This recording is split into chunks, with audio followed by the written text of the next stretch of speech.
Hello বন্ধুরা, আমি পিঙ্কি। আমার রেসিপিতে সবাইকে স্বাগতম।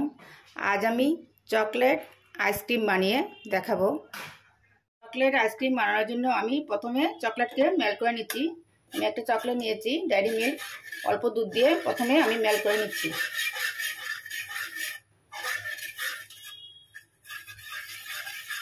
আমি 4 চামচ দুধ দিয়েছি আর 1 প্যাকেট ডেয়ারি মিল্ক দিয়েছি। প্রথমে এটা মেল্ট করে নিচ্ছি। বন্ধুরা, আমার মেল্ট করা হয়ে গেছে চকলেটটি, দেখেন। এবারে আমি গ্যাসটা অফ করে দিচ্ছি। আমি আইসক্রিম বানানোর জন্য এখানে 4 কাপ দুধ দিয়েছি। এই কাপ মেপে আমি আইসক্রিম করব। এই কাপ মেপে আমি 4 কাপ দুধ দিয়েছি।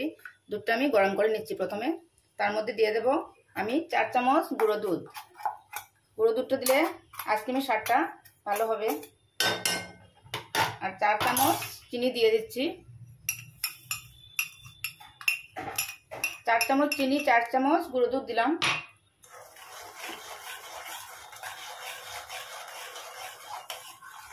এবারে ভালোভাবে ফুটিয়ে নিচ্ছি।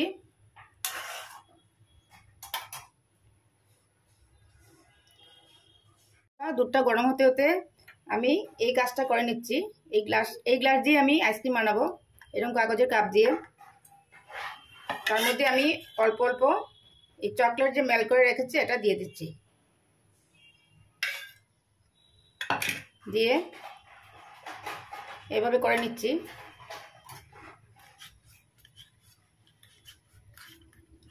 সমস্ত কাপের মধ্যে 4 কাপের মধ্যে আমি চকলেট লাগিয়ে নিচ্ছি।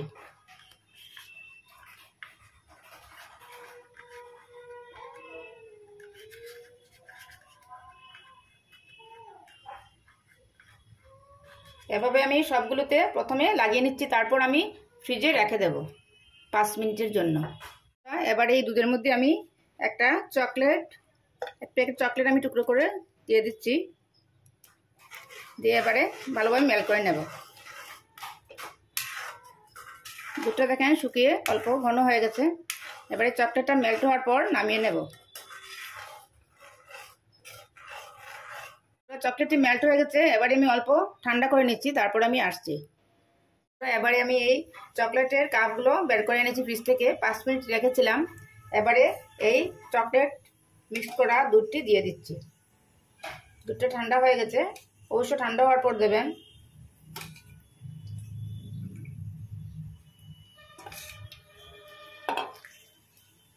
সবগুলো কাপের মধ্যে দিয়ে দিচ্ছি।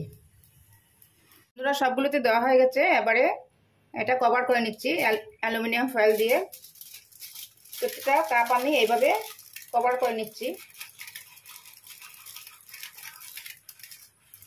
নিয়ে আমি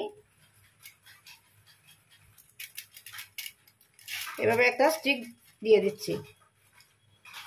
এভাবে আমি সবগুলো প্রথমে রেডি করে নিচ্ছি। আর সবগুলোতে কভার করা হয়ে গেছে।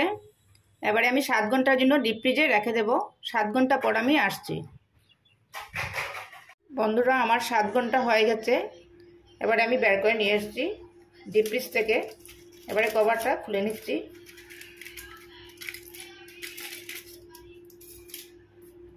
অল্প প্রেস দিয়ে বেরিয়ে আসবে। দেখেন বন্ধুরা, কত সুন্দর একটি আইসক্রিম হয়ে গেল। এবারে আমি সবগুলো কভার খুলে নিচ্ছি। বন্ধুরা, খুব সহজে খুব সুস্বাদু একটি আইসক্রিম হয়ে গেল। এভাবে আপনারাও মানিয়ে নিতে পারবেন, যে কোনো কেউ ঘরে। আজকের রেসিপিটি কেমন লাগলো, ভালো লাগলে লাইক কমেন্ট শেয়ার করবেন, আমার চ্যানেলটিকে সাবস্ক্রাইব করবেন।